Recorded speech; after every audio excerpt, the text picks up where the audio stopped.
నవ్వుకోండి, చాలా హాయిగా నవ్వుకోండి. ఒక ఆడపిల్ల ఆత్మాభిమానం మీద దెబ్బ కొట్టిన సంతోషంతో సాడిస్టిక్ గా నవ్వుకోండి. నా వల్ల ఏదీ కాదు అన్నారు. ఎందుకు కాదు? కనీసం మీరు నవ్వుకోవడానికైనా ఉపయోగపడ్డాను కదా. చిన్నప్పటి నుంచి నేను నా మీద పడ్డ మచ్చని తుడిచేయాలనే ప్రయత్నం చేస్తున్నాను, కానీ నా వల్ల కావడం లేదు. మీలాంటి వాళ్లకు నా వల్ల ఎలాంటి నష్టం జరగడం లేదు, అయినా అవమానిస్తూ ఆనందం పొందుతున్నారు. ఈ మచ్చ చెరుపుకోవాలని నేను కష్టపడుతుంటే ఇవాళ నా చేతి మీద అదే మచ్చ వేశారు. సంతోషంగా ఉండండి. మీరు ఎంత గొప్ప వాళ్ళైనా అయి ఉండొచ్చు, కానీ సంస్కారం విషయంలో చాలా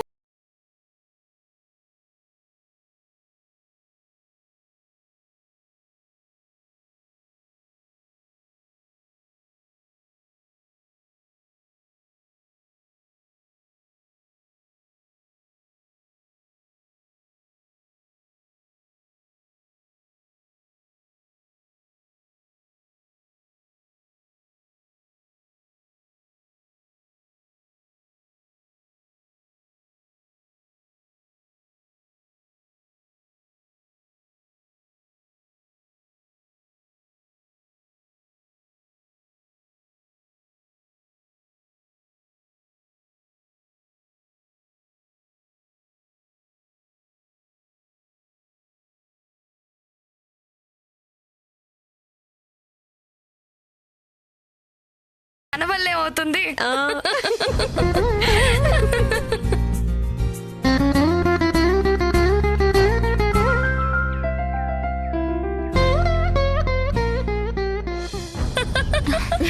తనేమంటుంది? మునీశ్వరులాగా శపించి వెళ్తోంది. అంతకన్నా ఇంకేం చేస్తుంది? మనం చేసిన అవమానంతో తల తిరిగిపోయి ఉంటుంది. బాను ఏజే పెళ్లిలో ఉండదు, మనకిక ఎలాంటి డిస్టర్బెన్స్ ఉండదు. చూసారా, అటు జయమ్మ మనసు నొప్పించకుండా ఇటు భాను మనసు నొప్పించి మరీ పంపించాం. అప్పుడు నువ్వు మమ్మల్ని ఆపి మంచి పని చేసావు.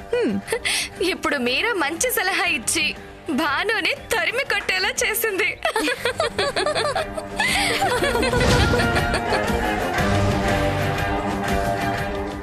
మంచి పని చేశారు.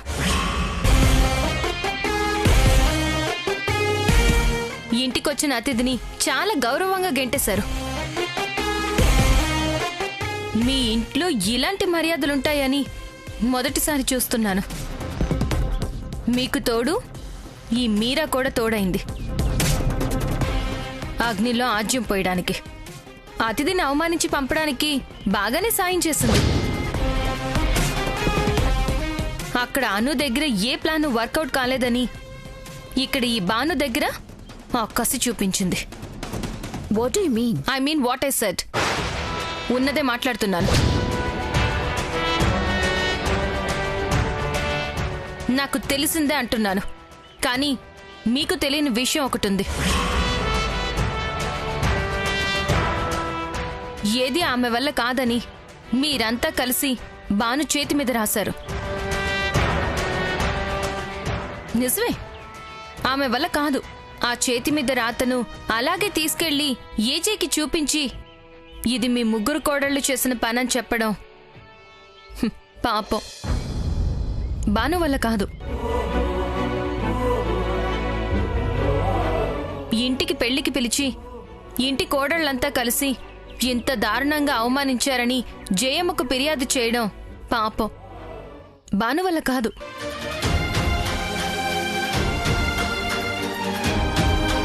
ఎందుకంటే ఆమెకి సంస్కారం ఉంది. అందుకే తల దించుకుని వెళ్ళిపోయింది. ఒక అమ్మాయి ఆత్మాభిమానం దెబ్బతింటే ఆ గుండె మంటల్లోంచి పుట్టిన శోకం శాపంగా తగలడం అనేది నిజమైతే ఆ శాపానికి మీరు గురి కాక తప్పదు.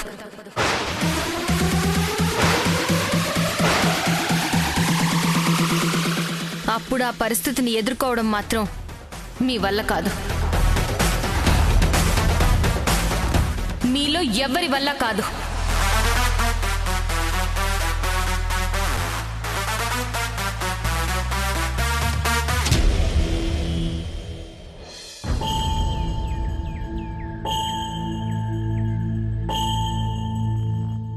అక్క, ఏంటలా ఉన్నావు? మళ్ళీ ఎవరైనా ఏమన్నా అన్నారా? ఎవరు ఏమనలేదు. మరి ఏంటలా ఉన్నావు? ఈ హడావిడికి తల నొప్పిగా ఉంది, అందుకే వెళ్ళిపోతున్నాను.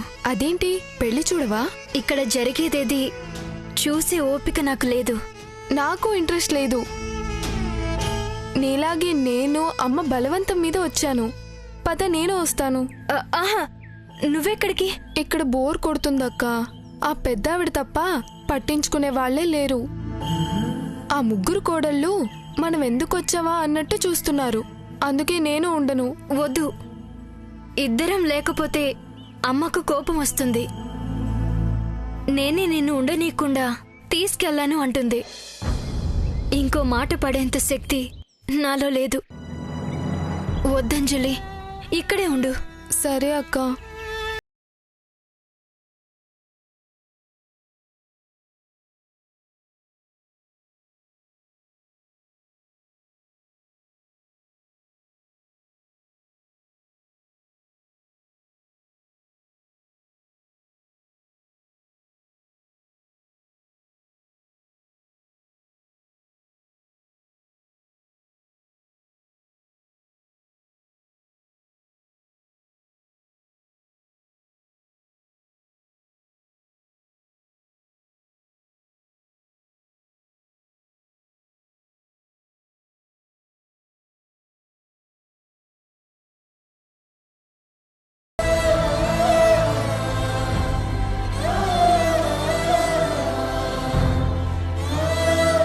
ఎవరైనా ఏదైనా అనకపోతే అక్కింత డల్గా ఎందుకుంటుంది? ఏదో అయింది.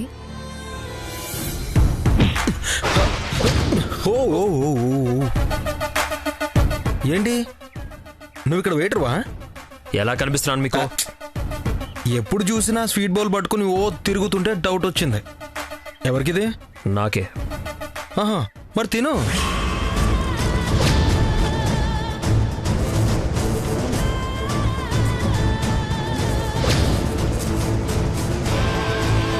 నీకే అన్నావు కదా, తిను. రూమ్కెళ్ళి కూర్చుని తింటాను. ఇక్కడ తింటే ఏమవుతుంది? సగం మా ఆవిడికి షేర్ చేయాలని రూమ్కి తీసుకెళ్తున్నాను. ఓ, వైఫ్ సెంటిమెంటా? సరే, వెళ్ళు వెళ్ళు వెళ్ళు.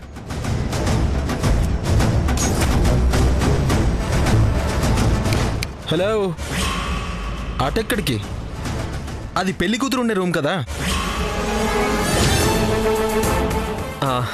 మా ఆవిడ అక్కడ ఉందేమోనని చూడ్డానికి వెళ్తున్నాను. నేను చూశాను. ఆ రూమ్లో పెళ్లి కూతురు వాళ్ళమ్మ మాత్రమే ఉన్నారు. నేను ఎక్కడో చూశానే. ఫోటోలో చూసానా, బయట చూసానా? లూటీ చేస్తుంటే చూసానా, డ్యూటీ చేస్తుంటే చూసానా? ఓ, లేకపోతే లాఠీతో కొడుతూ చూసానా? ఎక్కడ చూశాను? నేను మిమ్మల్ని ఎక్కడా చూడలేదు. ఆహా, నువ్వు నన్ను చూసావనలేదు, నేను నిన్ను చూశాను అంటున్నాను. ఇక్కడే చూశానన్నారు కదా. ఇక్కడ చూసినప్పుడే ఇంతకుముందు ఎక్కడో చూసినట్టు గుర్తొచ్చింది.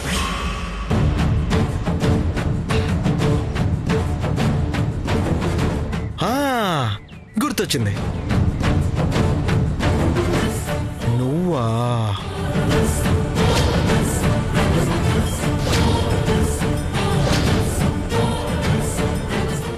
నువ్వు ఈ నువ్వా?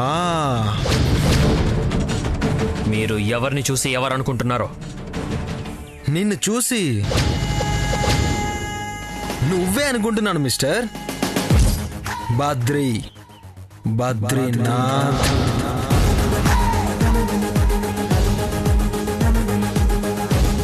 ఏసీపీ గారు సస్పెండ్ చేసిన ఎస్ఐవి నువ్వే కదా? నువ్వు పెద్ద ఫ్రాడ్ అని కూడా చెప్పారు. ఏసీపీ మాత్రమే కాదు, ఏజే కూడా చెప్పాడు. నేనిప్పుడు ఆన్ డ్యూటీ.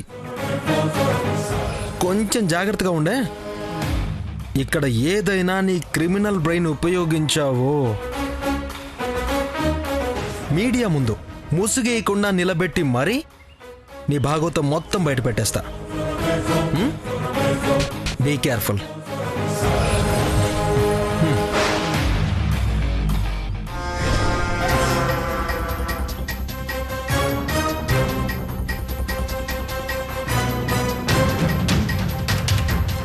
పెళ్లి కూతుర్ని మారిస్తే పసిగడతాడా? ఏజే పెళ్లి భానుతో జరిపించేదాకా చాలా కేర్ఫుల్గా ఉండాలి.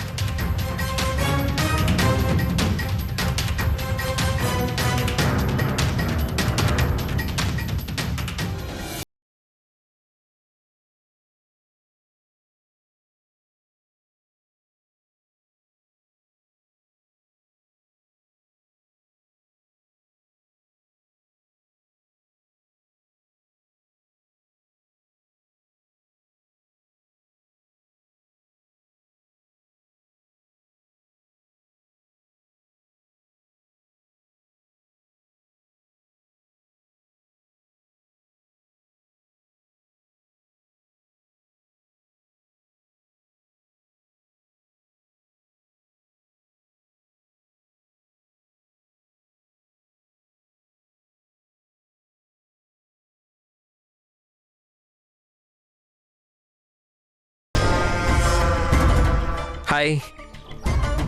హాయ్. చిత్ర మా చెల్లెలు. తెలుసు. చాలా గొప్ప సంబంధం కుదిరింది మీకు. అదే మాట్లాడుకుంటున్నా బాబు. కానీ నేను కుదరనివ్వాలిగా. అదృష్టవంతుల్ని ఎవరు చెడగొట్టలేరు, దురదృష్టవంతుల్ని ఎవరు బాగు చేయలేరు అంటారు. అలాగే జరిగింది. కరెక్ట్గా చెప్పారు. అవును, దురదృష్టవంతుల్ని ఎవ్వరూ బాగు చేయలేరు. ఈ స్వీట్ ఏంటి? మీకోసమే. చాలా బాగుంది, తీసుకోండి.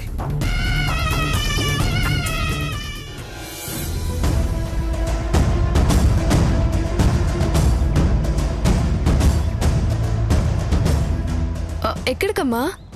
భాను కోసమే. ఇందాక కనపడి స్వీట్ అడిగింది, తెచ్చేసరికి లేదు. ఎక్కడుంది? లేదమ్మా, వెళ్ళిపోయింది.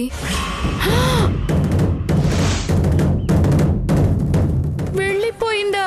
అవును, ఇక్కడ ఉండటం ఇష్టం లేనట్టుంది. పిచ్చి పట్టిందా దానికి? అలా ఎలా వెళ్ళిపోతుంది? బుద్ధి లేదా? నాతో చెప్పాలని తెలీదా? సరే, నువ్వెందుకంత రియాక్ట్ అవుతున్నావు? నీలాగా డబ్బున్న వాళ్ళ ఇంట్లో అందరూ హ్యాపీగా ఉండలేరు. ఎందుకంత కోపం వస్తుంది నీకు? ఎందుకంటే ఆ పెద్దావిడ ఎంత ఆదరంగా చూస్తోంది దాన్ని.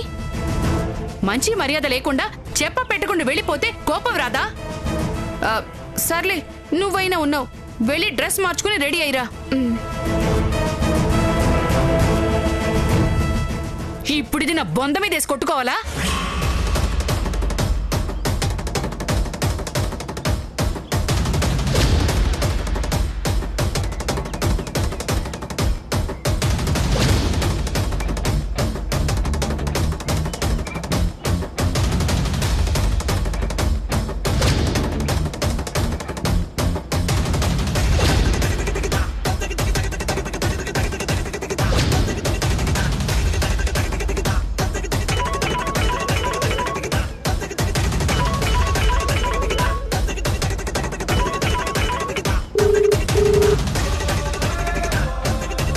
చెప్పండి. భాను వెళ్ళిపోయింది. వాట్? ఇంటికి వెళ్ళిపోయిందంట. సరే సరే, నేను వస్తున్నాను.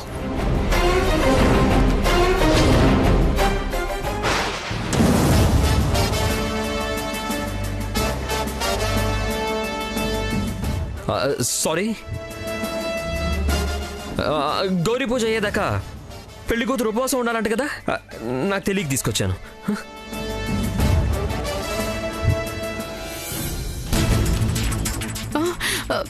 నీ కూతురు వల్ల ఏదీ కాదని అందరూ అంటున్నారు ఇక్కడ, కానీ నీ వల్ల కూడా ఏదీ కాదని ఇప్పుడే తెలిసింది. ఏం చేయమంటారు? ఉన్నట్టుండి అది వెళ్ళిపోతుందని నేను మాత్రం కలగన్నానా? కాసేపు ఉంటే కోమలి ఆ స్వీట్ తినేసేది, మన ప్లాన్ అంతా ఫ్లాప్ అయి ఉండేది. అవును, నేను అందుకే టెన్షన్ పడుతున్నాను. ఇక్కడి దాకా వచ్చాక ఇలా వెళ్ళిపోయిందేంటో. కోమలికి స్వీట్ ఇచ్చింది ఎవరు అనే డౌట్ వస్తే నేనే అని బయటపడుండేది. ఆ రిస్క్ కూడా ఫేస్ చేసి మీ బానుని ఆ ఏజేకిచ్చి పెళ్లి చేయాలనుకున్నాను. ఈ మాత్రం కూడా చేయలేని దానివి నీకు కోటీశ్వరుడు అల్లుడిగా కావాలా? ఊరికే పరిగెత్తుకుంటూ వస్తాడు అల్లుడు? నువ్వు ఏం చేస్తావో నాకు తెలీదు. నీ పెద్ద కూతురు గాని పెళ్లి టైంకి రాకపోతే నీ చిన్న కూతుర్ని పీటల మీద కూర్చోబెట్టి ఏజేతో తాళి కట్టిస్తా. ఏమన్నావు? ఏం మాట్లాడుతున్నావు? పడుతున్నాను కదా అని నీ ఇష్టం వచ్చినట్టు మాట్లాడతావా? నా పెద్ద కూతురు బ్రతుకు బాగుపడితే నా చిన్న కూతురికి మంచి సంబంధాలు వస్తాయని ఆశపడి ఒప్పుకున్నాను, కానీ ఈ మత్తు మందులు ఇవ్వడాలు, మనుషుల్ని మార్చడాలు మా ఇంట వంట లేదు. దిగిన తర్వాత వెనకడుగు వేస్తే బావుండదని చచ్చినట్టు చేస్తున్నాను. నా చిన్న కూతుర్ని ఇందులోకి లాగేవంటే మాత్రం పోలీసువని కూడా చూడను, చంపేస్తాను. నా గురించి నీకు పూర్తిగా తెలీదు. ఇందులో ఏదో లాభం లేందే నువ్వు మాత్రం రిస్క్ తీసుకుంటావా? ఆ లాభం ఏదో జరగాలంటే నువ్వే ఏదో ఉపాయం ఆలోచించు. ఇంకీ పాడు పనులు నేను చెయ్యలేను.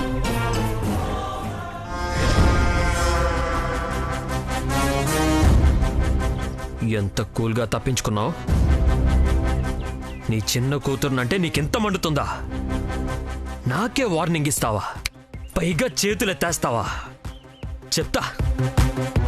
నీ చిన్న కూతురుని అడ్డం పెట్టుకుని నీ పెద్ద కూతుర్ని రప్పిస్తా, ఈ పెళ్లి జరిపిస్తా.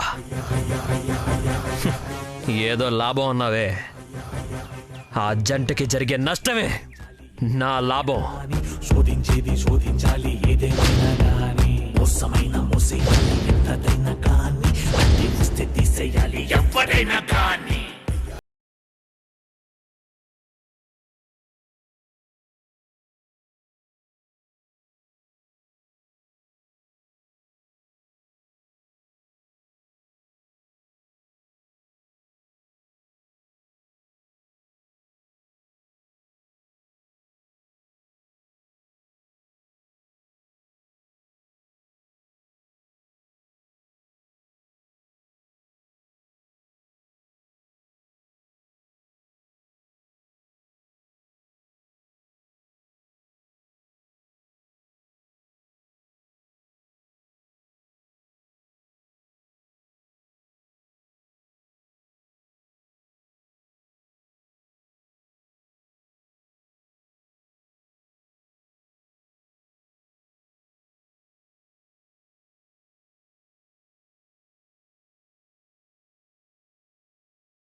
నీ వల్ల కాదు అని, కానీ ప్రపంచం మొత్తం నా మనసు మీద పచ్చబొట్టు పొడిచేసింది. నా వల్ల ఏది కాదు కాదు కాదు అని. ఈ చేతి మీద అక్షరాలు చెరిగిపోతాయి. నా బ్రతుకు మీద చెక్కిన శిలాశాసనాలు, నా భవిష్యత్తు మొత్తం శిథిలమైపోయినా చెరిగిపోవు. ఎందుకు అందరూ నా మీద ఈ ముద్ర వేస్తున్నారు? ఎందుకు అందరూ ఈజీగా చేయగలిగే పని నేను చేయలేకపోతున్నాను?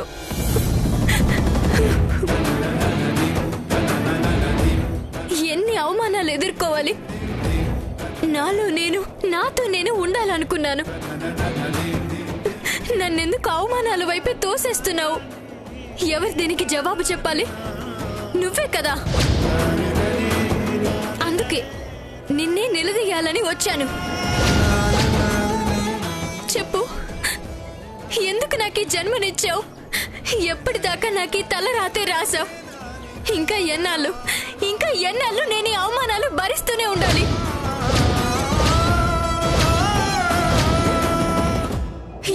మౌనంగా ఉన్నావు? నా ప్రశ్నలకు జవాబు చెప్పడం నీ వల్ల కూడా కాదా?